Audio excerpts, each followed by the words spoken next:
2024. The invocation will be given by Kay Horner, Awakening America Alliance. Pledge of Allegiance will be provided by Commissioner Daniel Beatty. Please stand.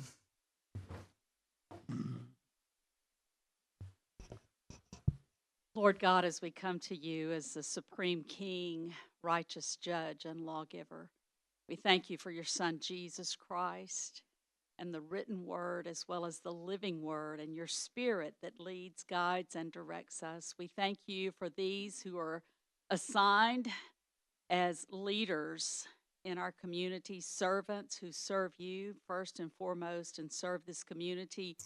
We thank you for their sacrifice, their time, and their investment of their energies and often their finances, Lord, in helping to order the affairs of Bradley County. We thank you that you've promised in your word that if we need wisdom, we can ask you and you would give it to us liberally.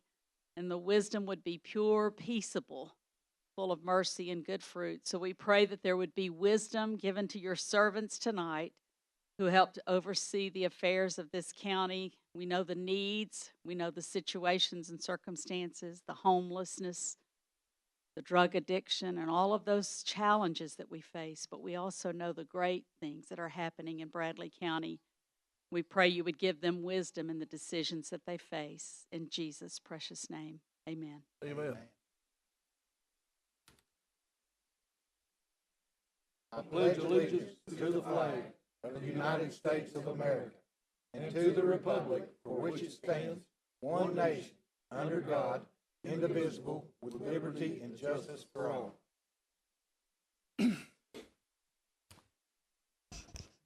Before we go to the mayor, I'd like to welcome to the commission the principal of Bradley High School, Patrick Spangler. Welcome. Also, Cameron Fisher from the Greenway and Mike Griffith from the YMCA. Mayor, it's your nickel. Thank you, Mr. Chairman, and good evening, everyone.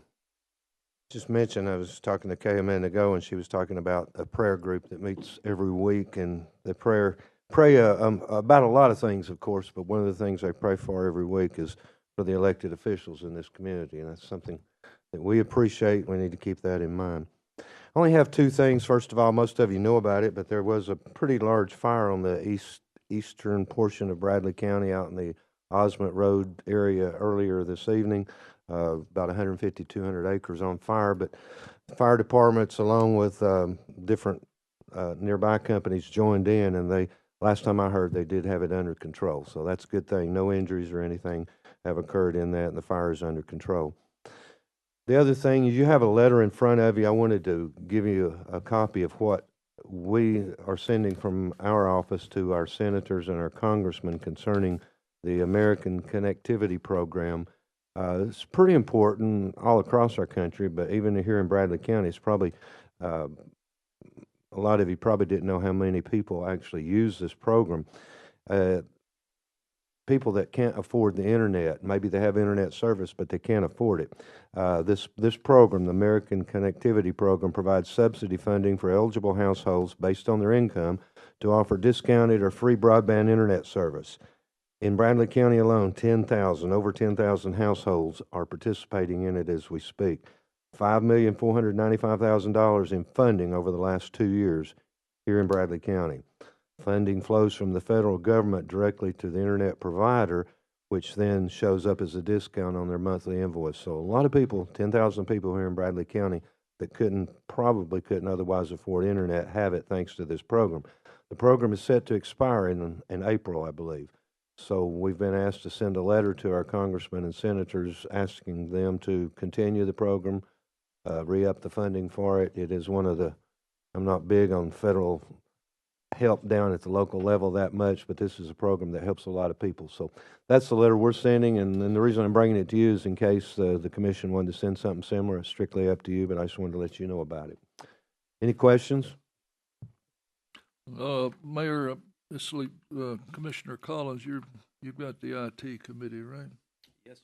Would you be interested in formulating a letter? I'd love to be a part of that. That's an IT first. Thank you very much. I'm on a roll the last 2 weeks. You're on a roll, man. Thank you, Mayor. Go ahead. That's all I have, if there's no questions. Thank you. Appreciate it. All right. We'll now go to reports from the committees and our districts. We'll start on our left with Commissioner Rogers, please. Thank you, Mr. Chairman. Glad to see the IT committee getting involved here in local county government. Would like to mention last week, along with Cleveland State and City Fields, was announced that they're launching plumbing boot camps in collaboration. City Fields is launching plumbing boot camps in collaborations with Cleveland State. This addition to the workforce training option is huge because, one, there's a big need for plumbers in our local workforce, but also this training will lead to a career at a livable wage, creating long-term financial stability. This is for participants who are overcoming substance abuse, incarceration, lack of opportunity, and these people deserve a second chance, restoring a sense of hope that shows the students that they don't have to fall back into those damaging cycles. This comprehensive 3-week program is designed to provide participants with practical hands-on training culminating in 3 nationally recognized NC3 rigid certifications. For more information about this program, you can reach out to City Fields. It is taking place, I believe, at the Pye Center through Cleveland State as well. So this is going to be a great program for our local community. So if there's anyone in the public that would like to participate in this program, I encourage you to reach out to City Fields and sign up for it. That's all I have, Mr. Chairman. Thank you very much. Commissioner Ledford, please. Thank you, Mr. Chairman. First, I'd like to welcome Dan. He's one of my constituents. And I also like to welcome I think it's the FFA class from Bradley. Is that correct? High School. Welcome to our commission meeting. The only thing I have, Mr. Chairman, is Relay for Life is coming pretty soon, April the 20th. In a couple of weeks, Dwayne Blue will come and do a little presentation like he did last year. The only thing I will say, there will be an ice cream sandwich eating contest again this year. And if no one would like to take my place, I'll be participating in that, and I will need your money. Other than that, Mr. Chairman, I'm doing fine. 6 districts well. Thank you. Commissioner Thompson would like to speak. Did you ever eat that $100 worth of ice cream I bought for you? There ain't no way. I don't know how they ever done it. I ate 7 and I like to die afterwards. All right, Commissioner Slater. Thank you, Mr. Chairman. Last week was National FFA Week. The first National FFA Week was celebrated in 1948, 76 years ago, when the National FFA Board of Directors designated a week-long celebration for all things FFA. During this time, the FFA also commemorates George Washington's birthday, which falls on February the 22nd, and recognizes his legacy and contributions to the agriculture industry. Last fall, Bradley Central High School's FFA attended the National FFA Convention. During the convention, the local chapter was awarded their 56th consecutive gold level award. Currently, they are working this year toward their 57th award. I would like to thank Arlette Robinson for being here today. Arlette oversees she's the Director of Career and Technical Education. She also was last year's Tennessee State Supervisor of the Year. And at this time, I would like to introduce Jamie Haynes and Carrie Beth Pankey to come and share about their experiences. And I think they have some students with them today that are also going to share about their experiences related to FFA.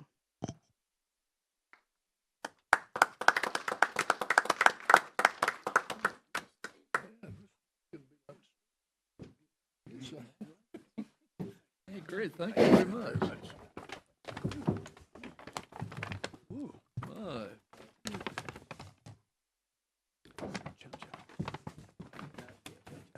Bill.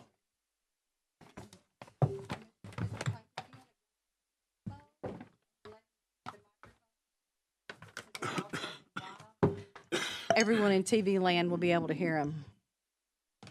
Before I start, I was just curious myself to see how many of you all at one point in time was in an ag class or in the FFA. If you don't care, we've got 4, 5, and I know Mr. Mason was, and I would be willing to guess offered. Right there goes to show the amount of effort we put into building tomorrow's leaders, as has been done in the past. I'm really proud of this group of kids that's behind me. Before I let any of them talk, I want to point out a couple of things. The first national gold for Bradley was in 57. And between 57 and 67, they were either silver or gold. They were gold 5 times. So not only since 1968 have they got the longest streak, it is very likely they have the most in the nation total. And it is an award that the students, it is a student-led organization. It's not like I'm a coach, calling plays. They come together during the summer. I did the math just a second ago. These kids have went to 3 different planning events and spent 10 days, 8 nights at those events during the summer on their own time to plan the program of activities for the year. And then that program of activities is judged. And it's based off of the amount of participation, how many kids are there. It's based off of the quality, and it's based off of all the standards. We have 15 different standards. One standard is promoting agriculture. Another standard is what are we doing for the environment? What are we doing for the community? And they grade those. In the last 5 years, they don't advertise the rankings, but they score the rubric. But in the last 5 years, 3 of those 5 years, we were the highest ranking application in the state. And I'm really proud of that, and I'm proud of these kids. These kids do that work, and it's amazing to watch. When I first started working here 10 years ago, I was worried about being able to do it. I didn't realize that it's not me doing it, it's them doing it, and they set an example for the kids coming up and the younger kids, and they just follow in their footsteps, and most of the time they get bigger and better as they go. And Miss Pankey joined us last year. I've already seen a tremendous improvement just from last year. She's doing a great job, and these kids are doing a great job, and I appreciate what you all do for agriculture in the community. I'm also on the board of directors at Tri-State. I see what y'all are working on. I may not be as familiar with y'all, but I know that y'all are doing good work, and I appreciate you for your support. Hey, I'm Carrie Beth Pankey. Like Mr. Haynes said, this is my first year teaching at Bradley Central, but it's not my first year around Bradley Central FFA. I'm actually a former student and was a former officer, just like many of these students are here today. But I'm here to tell you that these students right here with me are 10 times better than the students that were there when I was there. And so I'm just going to let them show you what they've been up to, but just know that they are rock stars in the program and even in the state and obviously nationally too. Savannah Sanchez. I'm the president of Bradley FFA. Really proud of the rich history of Bradley. Not be possible without all of you. Brought soup bags for you guys from our recent Annapolis national chapter. Proudest so far is found out we're going to recognize 10% membership.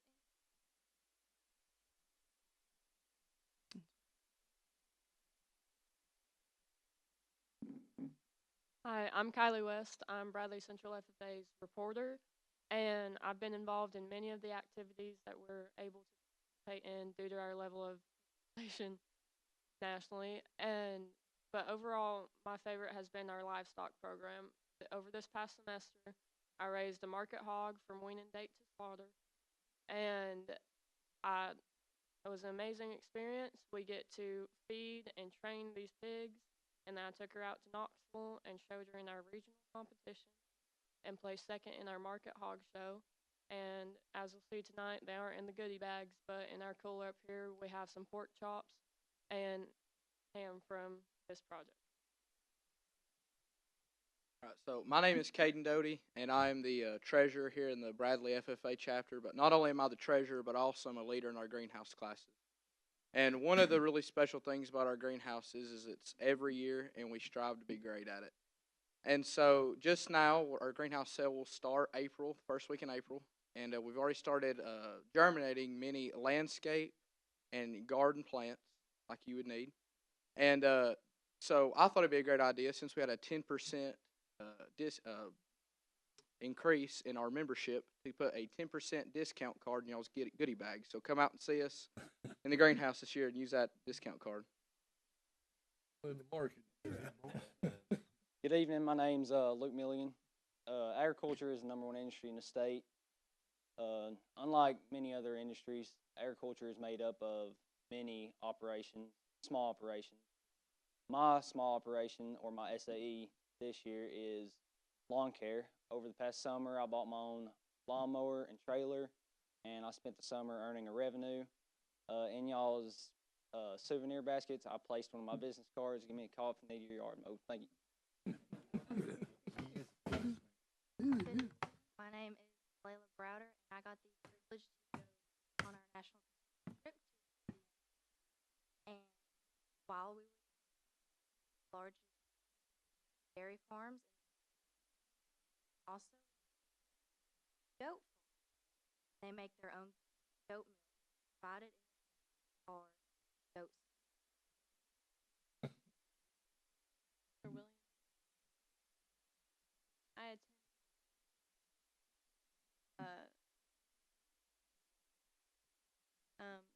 class public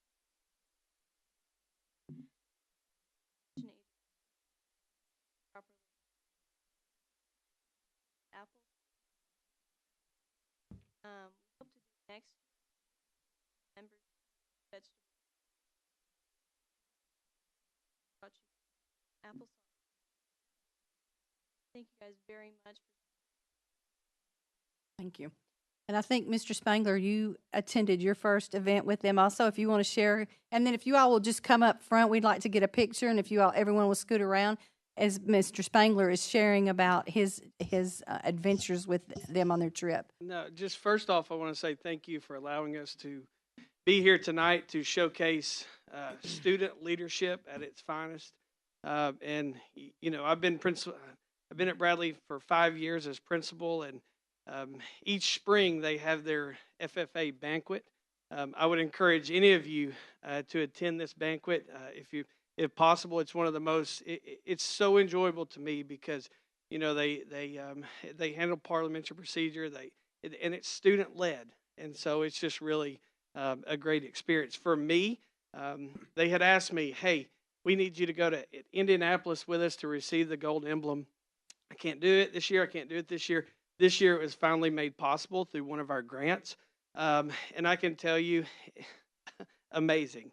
Just picture, I think, 65,000 people and students in Navy blazers and walking through a convention center. It was just phenomenal. So thank you for allowing us to be here. And I do want to give a shout out to Mr. Haynes and Ms. Pankey because you know, receiving an award is great, but sustaining it for as long as Bradley Central High School has is an extreme accomplishment. And Ms. Pankey joined us and just picked up right where Miss Luann Carey left off. And so just thank you for having us tonight. Thank you. Patrick, you can come and get in the picture too.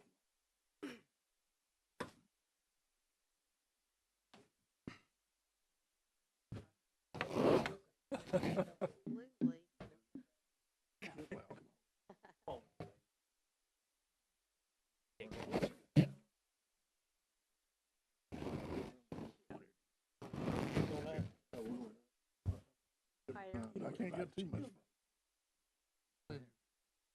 Ready? Do a series, 5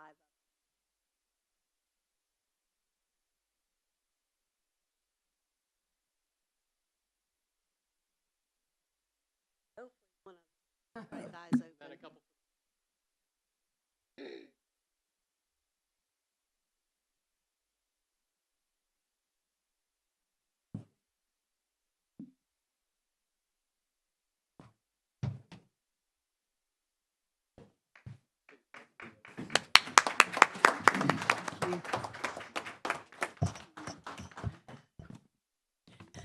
Also, Mr. Chairman, the Tennessee Department of Education has announced the reward school designations for the 22-23 academic year, and Bradley County has reason to celebrate with 5 schools earning this prestigious honor. Those schools include Charleston Elementary, Michigan Avenue Elementary, North Lee Elementary, Parkview Elementary, and Taylor Elementary. Congratulations to those schools. This recognition reflects their outstanding achievements and commitment to academic excellence. Also, Mr. Chairman, I would like to announce a joint education and population ad hoc committee meeting to be held on Friday, March 8th at 2 p.m. in this room. Also, Mr. Chairman, I am pinch hitting for Commissioner Alford, who asked me to announce that the Law Enforcement Committee will meet on March the 6th at 11 a.m. at the Sheriff's Office. We will be meeting at the Sheriff's Office because we will receive an update on grants, and there'll also be a drone demonstration from the purchase of their new drones. And that's all I have, Mr. Chairman. Very much. Next, go to Mr. Chairman, the only thing I have is, I know during, we had a road committee meeting last week, and there was a brief discussion about a sewer line funded by the county to the Menace Road Fire Department. Mayor, will the developer of the annexed property be allowed to tap onto that sewer line that was paid for by the county? Will they have to pay for it also? I guess that was a question for me, right? Yes, sir. I'm not sure of the exact terminology, so I'll try to say this correctly. But Cleveland Utilities has agreed to take over that sewer line and make it a public sewer line, and those people will be connecting to the public sewer line, and so will we. So it will, and that's a good thing, because instead of having a private line, it'll be a public line that we'll be hooked onto. So Cleveland Utilities will be doing it, not the developer. Well, that's good, but it doesn't really answer my question, because we did fund that line, didn't we? How much did that line cost? I don't know that now. That's been a few years. Yeah, we did, but again, they're taking it over, so that means they took on all the liability and everything. That we'll give up all that potential liability from here on. That's why I say it's a good thing. But I don't remember what the cost of putting that. It was, from the school on up, is what we paid for, is what you're talking about. But I don't remember the cost. Well, it kind of aggravates me sometime when if we want to hook on somewhere, why they want to charge us. And I know that happened down in the water community in that area, some other areas there. So, what's fair for the goose is what's fair for the gander, I reckon. But anyway, that answers my question. They're not going to pay nothing. They're just going to take over the liability of the line. That's all I wanted to know. Is that it? That's it. Thank you. Great. Commissioner Gilbert, please. This kind of feels like Christmas to me. I was in FFA, and Mr. Lackey and Mr. Leffer was my teachers. And I watched this gentleman and this young lady with these kids, and man, it brings me back to them times when I was just 86, 87, 88. And it was really exciting to see these kids come today. But I have nothing for the 4th District, and things looking good except for a fire. It's put out. Thank you very much. I don't want to make you feel too young, but I was in the FFA at Charleston in '58. So Commissioner Winters, please. Thank you, Mr. Chairman. As a young school board chairman, Herb Lackey introduced me to the FFA. And I got to sit in and actually see this ceremony. And if you've never seen a FFA ceremony in the years you're on the commission, you ought to see that. It catches your attention because each one of them presented such an articulate way what a treasurer is supposed to do, what a secretary is supposed to do, what the president's supposed to do. Put that with a symbol that sits right beside them. So they stand up and they present in such a way that it's really heartwarming to see. FFA is a great program, and Herb Lackey is quite an all-star at Bradley County Schools. 60 Highway is still moving on. As you can see, when you get by Cleveland Middle School, it's pretty well, you can see how it's going to actually lay there. But please be aware that there are traveling times that will be slowed down as you're getting toward Paul Huff area, because they're moving dirt right across the highway with these big pieces of equipment, and you're stopped until that equipment can get across. So if you can make another route at certain times of the day, particularly when the middle school's closing down and they're working down there, it's probably a 15-minute run, if not longer, to get through there. That's all I have, Mr. Chairman. Thank you very much. Commissioner Collins, please. Thank you, Mr. Chairman. I wasn't smart enough to be in the FFA. They saw me try to plant and grow vegetables, and they cut me out of that pretty quick, and probably better for it. But I'm thankful for Commissioner Slater recognizing them tonight. It's truly an honor to have them, and that is, part of the recognition of what a great school is. I know a lot of times a program like FFA doesn't make the front page of the paper. It actually does make the front page of our paper, and thank you for doing that, Grant. But doesn't make the front page of the paper, doesn't make reward school, it doesn't make a designation, but the things that students that are in FFA and programs and clubs like that do is such a strong part of not just our schools, but our communities as well. And so we're thankful to have those kids. They presented at the school board meeting last school board, and they did awesome. I mean, it was just an incredible showing and a presentation for them, and they were just such great presenters and just had such great confidence. I was blessed by them. And so, Commissioner Slater, thank you for recognizing them. I also want to say good evening to Coach Alford. I believe Commissioner Alford, he's watching tonight. We miss him tonight. Hope that he gets better. Ms. Horner, thank you for the comments on prayer. I appreciate that. That's something elected officials appreciate, the opportunity to be prayed over, and so we're thankful for that. And I believe the last thing, Mr. Fisher, the chairman of our Cleveland Bradley Greenway Board, would like to speak for a few minutes, if that's okay, Mr. Chairman. We could put him on the agenda or let him, go ahead. Go ahead, that'd be great. Thank you, Mr. Fisher. Thank you, Commissioner Collins. I won't take very long. I'd just like to take the opportunity every once in a while to come and greet the County Commission, especially when there's a lot of new members, as is the case here since the last time I spoke. Just as a reminder what a great project that the Greenway is, because it combines so much of what the city and county do together as partners.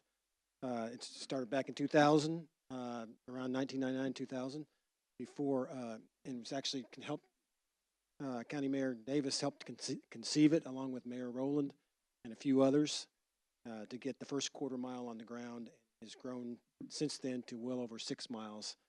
And the county has had continuous support every year with a stipend to help us to run things. We need some grants every once in a while. We need some other things that we have costs for. Over the last 23 years, this has been a great partnership.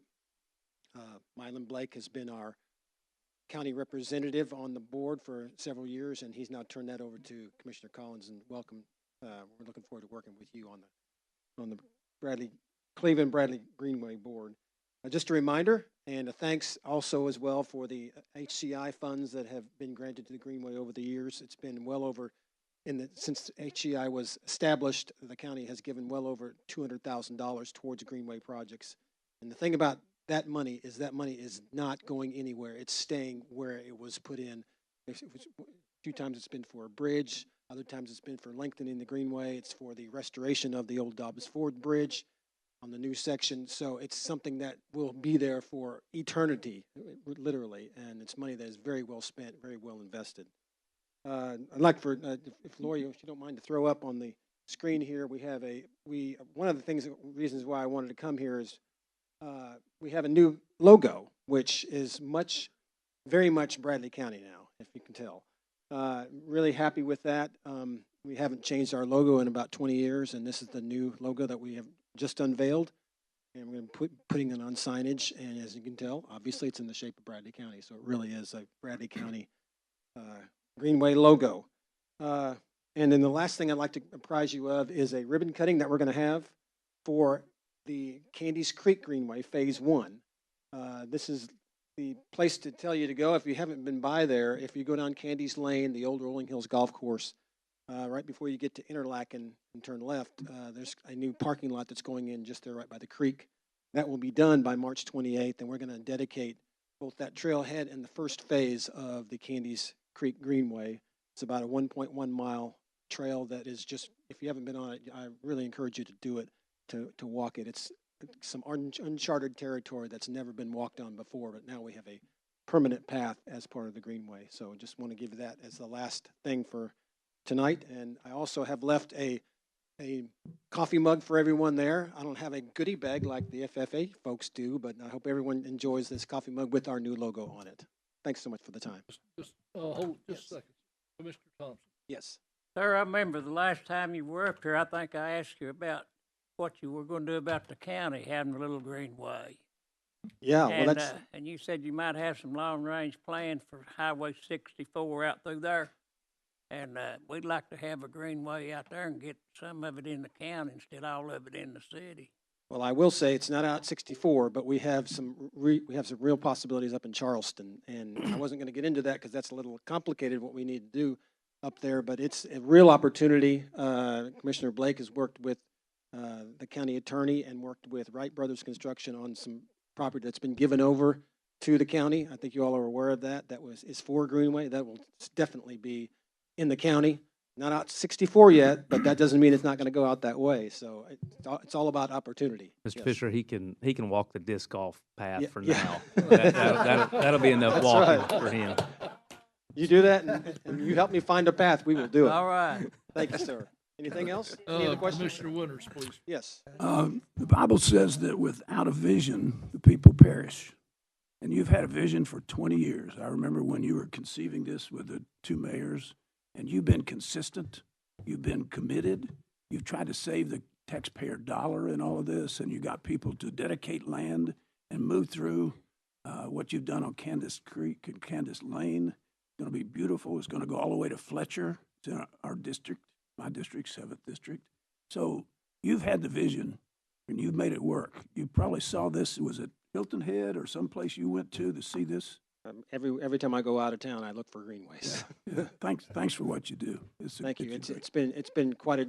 This is not my real job, by the way. It's volunteer, but it really is rewarding because you can really see progress at every turn for everything that goes on with the greenway, and so I'm grateful for the opportunity to serve. And thank you for those comments. Thank you very much. Anyone else? Commissioner Rogers, please. Cameron, the new place down here next to the Starbucks, is it getting ready to be opened up pretty soon? That is what we call Phase 6. We've been, for about 6 years or 7 years, the city has gotten a grant to continue from Willow Street down to Inman. And from where you see these two arches going up, that's a project that's with the Rotary Club, and that's going to be dedicated March 19th, knock on wood. It's got to be finished. We have a steel arch that's going up there, and it's then 3 more feet on each side of those pedestals. That's Rotary's project to the community for their 100th anniversary, which happens next month. So that's what's happening there. That's going to be the trailhead of the Greenway, the current Greenway. And once, in fact, I just saw today, somebody forwarded me the plans to go up and connect with Willow and then down to where it currently stops right now at that arch. The city has they are putting in what is already down on the ground that was just put down last week from Inman to that arch, and then from the arch on to Willow is part of the grant that they can't really do anything until they actually have everything, all their I's dotted and T's crossed. So that's what's going on there. I'm excited about that because that's going to be the terminus. I think, Mayor Davis, we can talk about the original vision was to go from the Village Green to the Hiwassee River for this greenway following Mouse Creek. And so we've tried to do that, and this will be the terminus for the southern side of the greenway. Thanks for that question. Anything else? Mr. Chairman, if I could add, he sort of took the words out of my mouth there, but that was the original vision, I guess you would say, was going from the village. I was before it was Allen Jones Center that it is now, all the way to the Hiwassee River. We weren't ignoring the 4th District or 64 Highway or anything, but the original vision was to do that. And many, many years ago, we actually got the bridge built at Emmons Street for the Greenway to go under it. We just could not get to Emmons Street, and now finally Phase 6 is going to do it. But a quick thing, and Cameron's heard me say this many times, back in '99, whenever this was first being talked about a lot and planned and so forth, we finally got phase one done, and you can always tell phase one because Chief Gary was the one doing it, and it's paved. The rest of it's concrete. But that paved section from 20th Street to 25th Street, and I got so much flack over it because people were raising Cain while we were building a walking trail along a street that already had a sidewalk. They didn't understand the difference in a sidewalk and a greenway.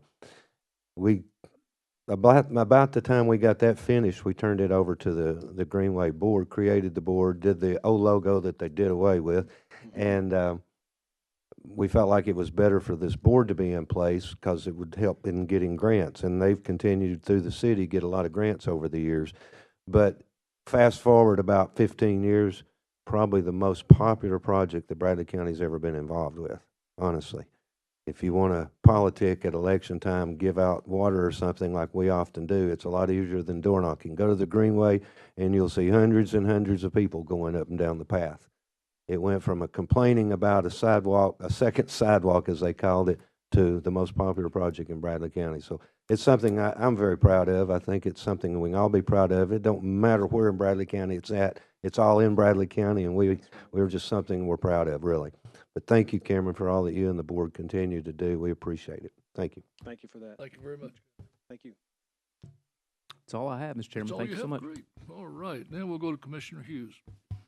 Chairman, I'd like to recognize a former First District County Commissioner, Elkin. I'm sure that he'll be critiquing me, see how well I'm doing and what I need to do a little better.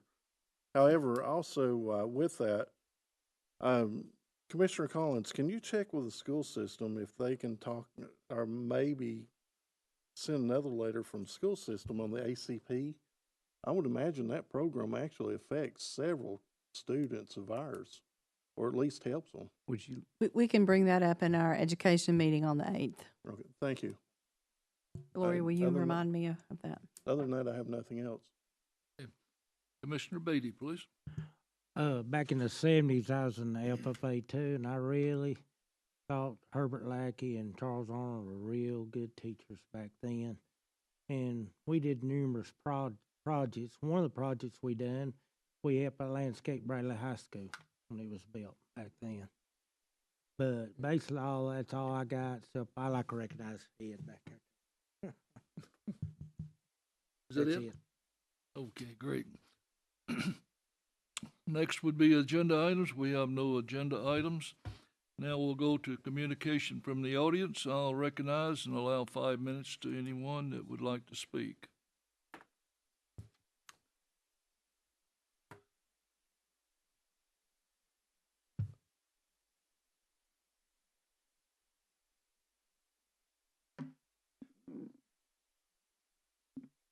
How y'all doing? Glad to see that the FAA is still going strong. You know, I'm here to try to, I know there's a lot of things going on in the country, and there's a lot of, there's a lot of disinformation, and there's a lot of things that happen. But I think that something that the people in this community and the leadership of this community need to be made aware of.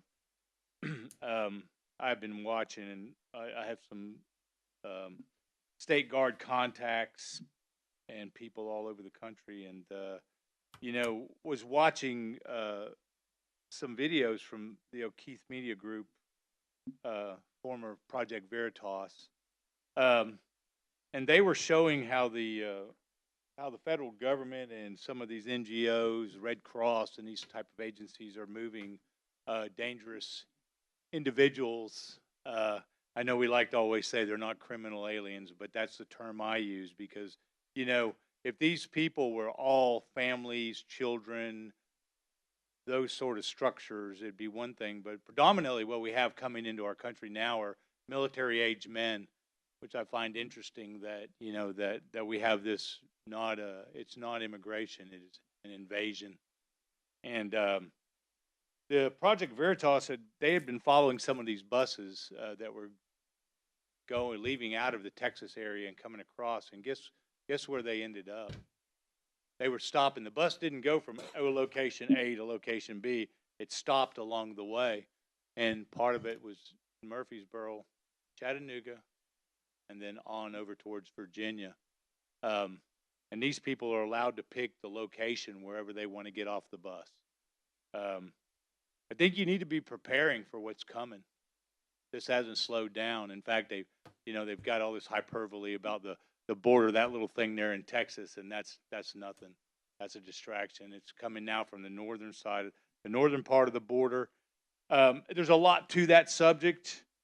Something that's very alarming. I gave each one of you a copy of a bill that's a Senate bill in the federal Congress that is extremely alarming when you read this. You need to read it in totality, because as you read through this bill basically says that first thing, it violates the Constitution in at least 4 places in just a brief reading that I made of it. The other thing that it talks about is that they are going to, this bill would disallow any type of action in the community by citizens. In other words, like when we had the tornado and they had all the looting stuff that was going on. If you and 2 of your neighbors got together to try to prevent that, you would be in breach of this law. When you read through each amendment of this proposed bill, you need to read to the latter side of it, because the first side makes it want to sound like anybody who's trying to protect their community is some type of insurrectionist, terrorist, or whatever. But as you read back through each one of these sections of this bill, you will see that this is so ambiguous that this could define anyone. If you go out and target shoot with your neighbors, and then let's say we had a tornado and you were trying to prevent looters because law enforcement is overwhelmed, those individuals could be arrested as a felony under this bill. You need to read this and see. I find this extremely interesting that this is coming up when that started. Really, really interesting that these things coincide. Has this bill passed? No. Has this bill gone through one committee and passed? Yes. You need to be aware of this. These are the type of federal government overreach that need to be dealt with. And I realize you guys don't pass law. I'm well aware of that. But, resolutions to our state, to tell the state government that we'll not allow the federal government these type of deals. These are unconstitutional, and unconstitutional. Anybody that would propose these things is an enemy of the people. You are an enemy of the people if you propose this. What are you afraid of? So now we're being told that under this, we wouldn't be allowed to protect our homes. We wouldn't be allowed to protect our families. We wouldn't be allowed to protect our community. If you don't believe me, it's right there, bold print. It defines everything. It says dangerous weapons. Okay, these are considered dangerous weapons. Sticks, knives, guns, whatever. All of these are dangerous weapons. These make it a felony to defend your property and your community and your family. Need to be made aware of these things. So there's a very good bill in the House of Tennessee House that is a bill that would give this Tennessee state the authority to circumvent and negate this type of actions by the federal government because they are in violation of the Constitution. So anyway, I just wanted to give that to you and let you give it a read. You need to understand what's going on, and these things creep up on us, and then all of a sudden, and you need to be financially prepared for what's coming, because as these groups of people come into the community, they overwhelm the system in the community. They overwhelm the medical. They overwhelm the schools. They overwhelm law enforcement. All of these things are at risk and in peril, and we need to understand that. And that's why I'm here. But give it a read, and I appreciate your time. Thank you. Thank you very much. Well, hold on. Hey, Dan. Dan. What's the bill in the state of Tennessee that would? It's House Bill 0726.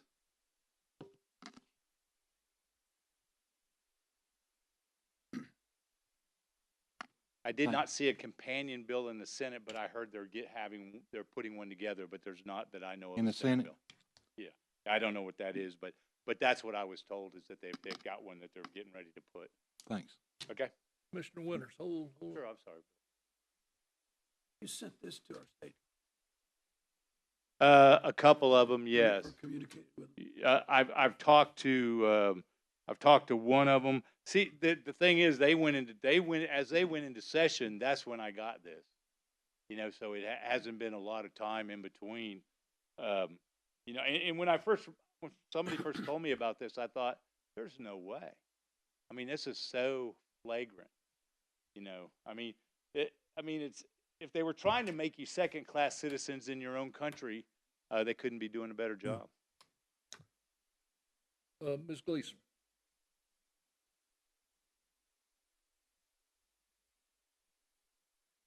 Oh, I thought she wanted to speak. I was just going to call. Okay. Thank you. Anyone else from the audience who would like to speak, please?